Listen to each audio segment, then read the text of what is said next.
2일 실시된 뉴저지 예비선거에서 폴김 팰리세이즈 박 시장이 연임에 성공했습니다. 캘리포니아 예비선거에서 한인 연방하원 현역 의원들인 데이브 민 의원과 영김 의원이 오는 11월 결선에 진출하게 됐습니다. 트럼프 행정부가 메디케이드 수급자의 근로요건 시행을 앞두고 면제 대상자 범위를 공개했습니다. 뉴욕시 브루클린과 퀸즈에서 수상한 일행이 맨홀을 열고 하수도에 드나드는 모습이 잇따라 포착되면서 경찰이 조사에 나섰습니다. 모두가 누릴 수 있는 권리, 바로 아름다움입니다. 키스는 누구나 더 쉽고 당당하게 자신의 아름다움을 즐길 수 있는 세상을 꿈꿉니다. 키스는 우리 모두의 미래가 더 아름답게 빛날 수 있도록 최선을 다할 것입니다. 당신의 아름다움의 모든 순간, 키스가 함께합니다. 한 선택이 모든 것을 바꿀 수 있습니다.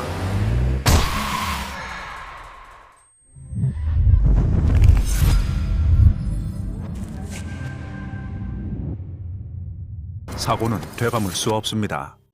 비즈니스도 이제 스마트하게 더 빠르고 더 편리해진 한미디지털 뱅킹 한미은행 제공입니다. 2일 실시된 뉴저지 예비선거에서 폴김 팰리세이즈 박 시장이 연임에 성공했습니다. 버겐카운티 선거관리위원회에 따르면 2일 치러진 팰팍 시장 민주당 예비선거에서 폴김 후보는 770표를 획득, 560표에 그친 민석준 후보를 210표 차이로 따돌리고 당선을 확정지었습니다.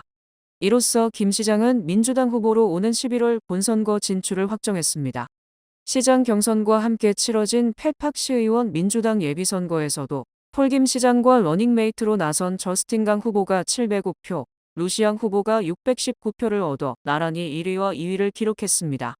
반면 민석준 시장 후보 측 러닝메이트였던 원유봉 후보는 603표, 제이슨 줄리아노 후보는 532표로 각각 3, 4위에 머물렀습니다. 3일 오전 현재 개표 결과에 따라 1위 강 후보는 당선이 확정됐으며 2위 양 후보 역시 당선이 유력한 상태입니다. 다만 2위 양 후보와 3위 원 후보 간의 격차가 단 16표에 불과해 향후 집계될 남은 우편 투표와 잠정 투표 결과가 막판 변수가 될 전망입니다. 지난 2일에 치러진 캘리포니아 예비선거에서 한인 연방하원 현역 의원들인 데이브 민 의원과 영김 의원이 오는 11월 결선에 진출하게 됐습니다. 캘리포니아주 연방하원 27선거구 데이브 민 의원은 득표율 1위로 11월 본선거에 진출했습니다. 40선거구의 공화당 소속 영김 의원은 53.2% 개표 기준 21.6%를 득표하며 2위를 기록하고 있습니다. 같은 공화당 소속인 켄 캘버트 의원이 36.2%로 1위를 달리며 본선 진출을 확정했습니다. 김 의원 역시 2위로 본선에 진출할 가능성이 큰 가운데 예비선거에서 1위를 기록한 현역 캘버트 의원과 본선에서 최종 승부를 벌일 것으로 전망됩니다. 캘리포니아는 소속 정당과 상관없이 모든 후보가 동일한 예비선거 투표용지에 이름을 올리고 득표율 상위 2명이 본선에 진출하는 이른바 정글 프라이머리 방식을 채택하고 있습니다. 상위 2명이 같은 정당 소속이더라도 예외 없이 본선에 진출합니다. 트럼프 행정부가 메디케이드 수급자의 근로요건 시행을 앞두고 면제 대상자 범위를 공개했습니다. 연방 메디케어 메디케이드 서비스 센터는 지난 2일에 각 주정부가 근로요건을 어떻게 시행해야 하는지에 대한 세부 지침을 발표했습니다. 이번 지침은 트럼프 대통령의 이른바 크고 아름다운 법안에 따라 마련된 것으로 연방정부는 당초 6월 1일까지 시행 방안을 제시하도록 규정해왔습니다. 새 규정에 따르면 2027년 1월 1일부터 상당수의 성인 메디케이드 가입자는 건강보험 혜택을 유지하기 위해 매달 최소 80시간 이상 일하거나 학교에 다니거나 자원봉사 활동을 해야 합니다. 다만 일부 계층은 예외 적용을 받게 됩니다. 면제 대상에는 임산부와 어린 자녀를 둔 부모, 장애가 있는 제한군인, 그리고 근로 능력에 중대한 제한이 있는 이른바 의학적으로 취약한 사람들이 포함됩니다. 의학적으로 취약한 사람에는 암 환자와 약물 알코올 중독 장애를 가진 사람 등이 해당될 수 있습니다. 반면 노숙인은 이번 지침에서 별도의 면제 대상에 포함되지 않았습니다. 연방보건당국은 제도 시행 첫 해인 2027년에는 신청자가 별도 증빙 서류 없이 본인이 면제 대상이라고 직접 신고하는 방식으로 운영할 계획이라고 밝혔습니다. 가입자들은 메디케이드 신규 신청서나 갱신 서류에 해당 사실을 기재하는 것만으로도 면제를 받을 수 있습니다. 그러나 2028년부터는 각 주정부가 의료기록과 보험 청구 자료 등을 활용해 면제 사유를 검증해야 합니다. 연방정부는 각 주들이 검증 시스템을 구축할 시간을 주기 위해 1년간의 유예기간을 둔다고 설명했습니다. 뉴저지주 뉴악시가 딜레이니 홀 이민자 구금시설 주변에 시행했던 야간 통행금지령을 해제했습니다. 나스바라카 뉴악시장은 최근 밤사이 시위가 체포자 없이 마무리되자 통행금지 조치를 종료하고 시위 참가자들을 위한 지정 시위구역을 운영하기로 했다고 밝혔습니다. 딜레이니홀 주변에는 수용자 처우 문제를 둘러싼 시위가 이어지면서 지난주부터 밤 9시부터 다음 날 오전 6시까지 통행금지령이 내려졌으며 당시 미키 셰릴 주지사는 뉴저지 주경찰을 현장에 투입했습니다. 딜레이니홀에서는 수용자들이 부당한 대우를 받고 있다는 주장이 제기되면서 일주일 넘게 항의 시위가 이어지고 있습니다. 뉴악시와 뉴저지주는 시설 운영업체를 상대로 소송을 제기하고 구금 시설 운영 실태의 문제를 제기하고 있지만 국토안보부는 수용자 학대 의혹을 부인하고 있습니다. 현재 현장 안전관리는 뉴악 경찰이 맡고 있으며 시는 지역사회 경찰관을 중심으로 시위대와 소통하며 질서를 유지한다는 방침입니다. 뉴욕시 브루클린과 퀸즈에서 수상한 일행이 맨홀을 열고 하수도에 드나드는 모습이 잇따라 포착되면서 경찰이 조사에 나섰습니다. 뉴욕시 환경보호국은 2일 하수도 무단 진입은 불법이며 유독가스와 침수, 감전 등 치명적인 위험이 따른다고 경고했습니다. 당국에 따르면 지난 5월 5일 퀸즈 아스토리아를 시작으로 최근 브루클린 윌리엄스버그와 그레이브샌드 등 최소 3차례 비슷한 사례가 확인됐으며 현재까지 부상자나 체포자는 없는 상태입니다. NYPD와 환경보호국은 현장 점검 결과 공공안전에 대한 위협이나 시설 훼손 흔적은 발견되지 않았다고 밝혔습니다. 수사당국은 이들이 하수도에 흘러들어간 동전이나 귀금속 등 감나가는 물건을 찾는 이른바 보물 사냥꾼일 가능성에 무게를 두고 있습니다. 다만 정확한 신원과 목적은 확인되지 않았으며 수사는 계속 진행 중입니다. 전문가들은 하수도 내부에는 전기 설비와 가스관, 유독성 가스가 있어 일반인이 출입할 경우 심각한 사고로 이어질 수 있다고 경고했습니다. 조란 맘다니 뉴욕시장이 2일 맨해튼 34가 버스 전용 도로 사업 재추진 계획을 발표했습니다. 사업이 완료되면 3회비뉴부터 9회비뉴까지 34가 전 구간에서 오전 6시부터 밤 10시까지 버스와 트럭, 긴급 차량만 직진 통행이 가능해집니다. 일반 차량은 지역 접근은 허용되지만 도로에 진입한 뒤 첫 번째 가능한 교차로에서 반드시 빠져나가야 합니다. 뉴욕시는 이번 사업으로 하루 2만 8천 명 이상이 이용하는 34가 버스 노선의 운행 지연을 줄이는 데 도움이 될 것으로 보고 있습니다. 뉴욕시는 기존 버스 전용도로 운영 결과 버스 운행 속도가 최대 60% 빨라지고 교통사고 부상자는 최대 45% 감소한 것으로 나타났다고 밝혔습니다. 특히 14가 버스 전용도로의 경우 시행 이후 교통사고 부상자가 약 60% 줄어든 것으로 집계됐습니다. 34가는 2020년부터 2024년 사이 324건의 교통사고 부상이 발생한 비전 제로 호선 관리 구간으로 뉴욕시는 버스 서비스 개선과 함께 보행자 안전 향상 효과도 기대하고 있습니다. 뉴욕시 교통국은 이달 중 주민 설명회를 진행한 뒤 여름부터 시설물 설치를 시작해 올가을 말 공사를 마무리할 계획입니다. 뉴욕시 메트로폴리탄 미술관이 스냅 수혜자를 대상으로 무료 회원권 프로그램을 도입합니다. 메트로폴리탄 미술관은 2일 스냅 수혜자가 EBT 카드를 제시하면 1년 동안 무료 회원 자격을 받을 수 있다고 밝혔습니다.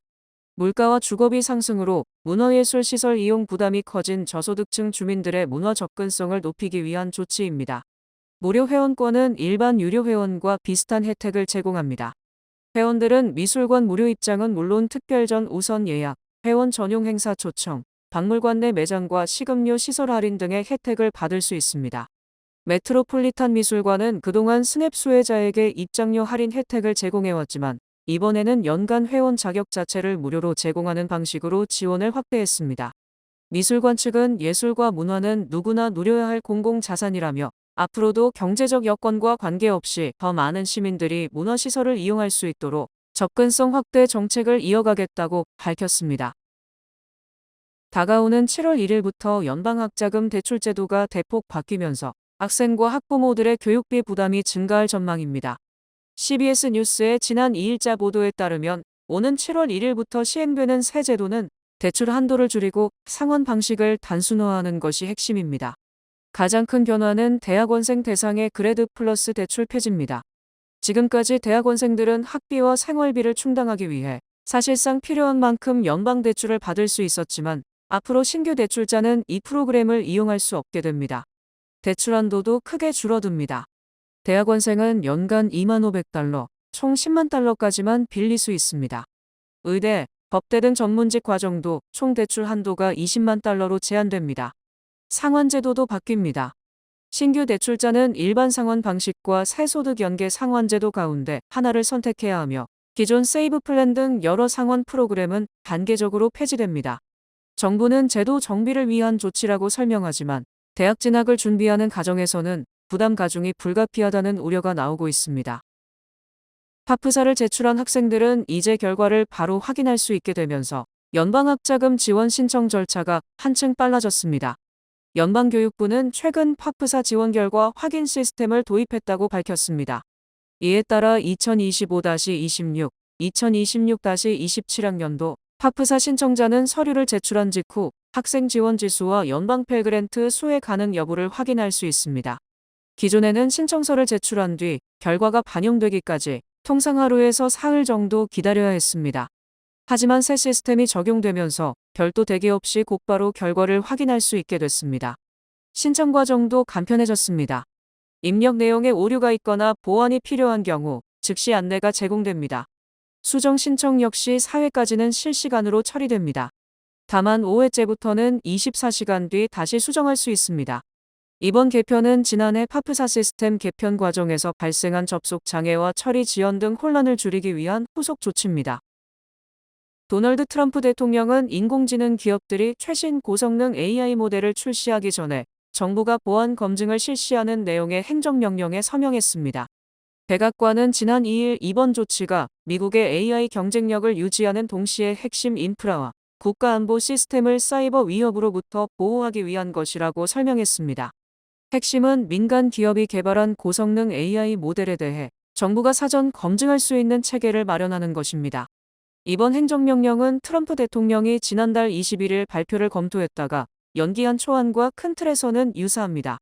다만 당시 최대 90일이었던 검증 기간을 30일로 단축한 것이 가장 큰 차이점입니다. 행정명령에 따라 재무부, 국방부, 국토안보부 등 관계부처는 기밀 벤치마킹 절차를 마련하게 됩니다.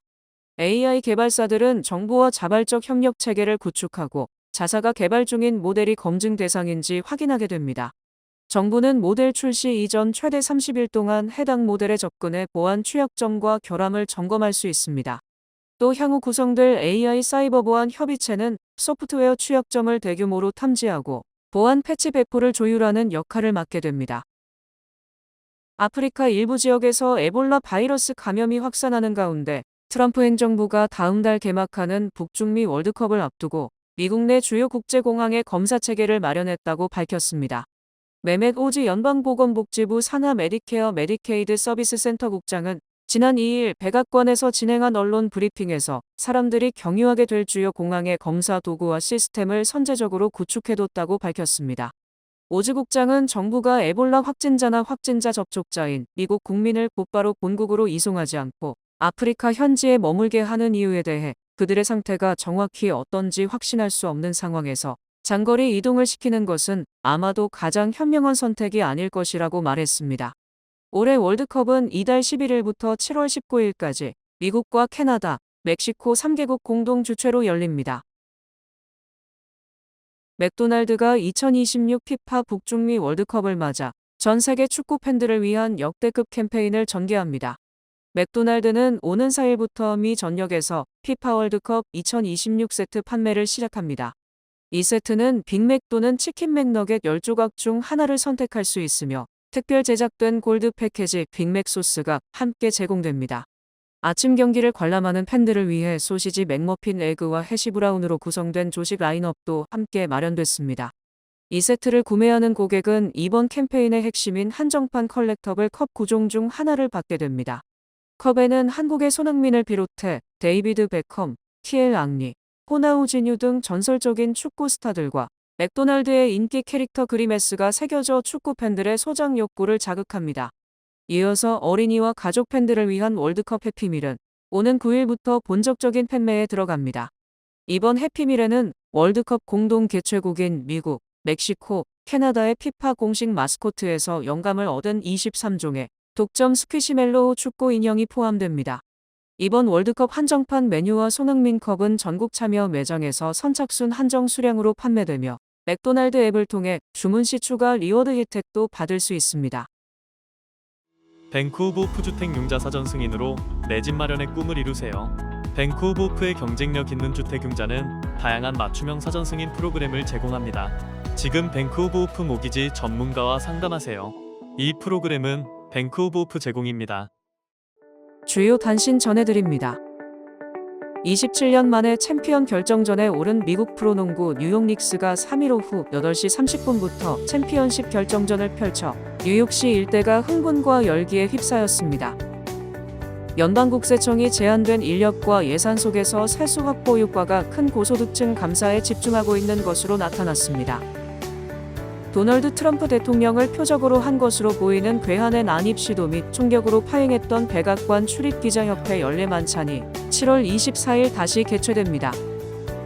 트럼프 대통령은 3일 공개된 뉴욕포스트의 팟캐스트 팟포스1 인터뷰에서 이란 최고 지도자 사예드 모즈타바 하메네이를 만나고 싶다고 밝혔습니다.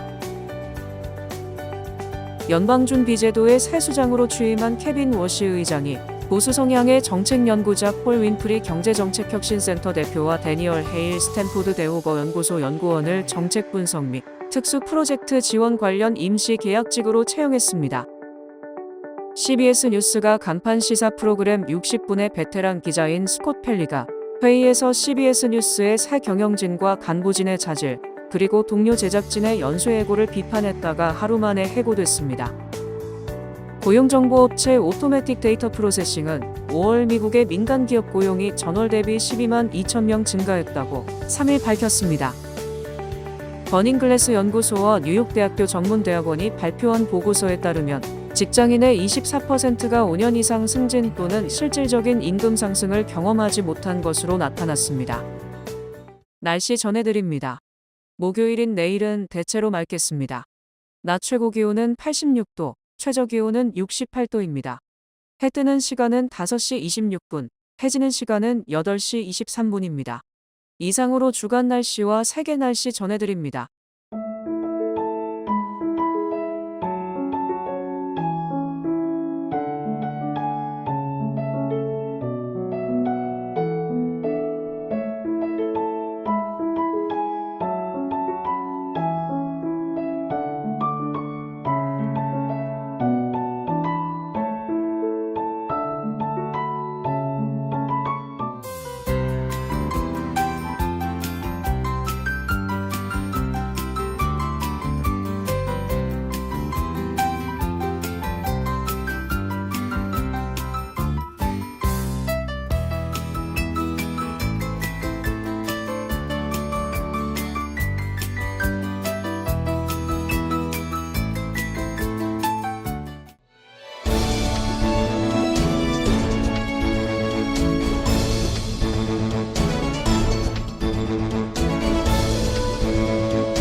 이상으로 6월 3일 수요일 TKC 뉴스데스크 여기서 마치겠습니다. 시청해주신 여러분 고맙습니다.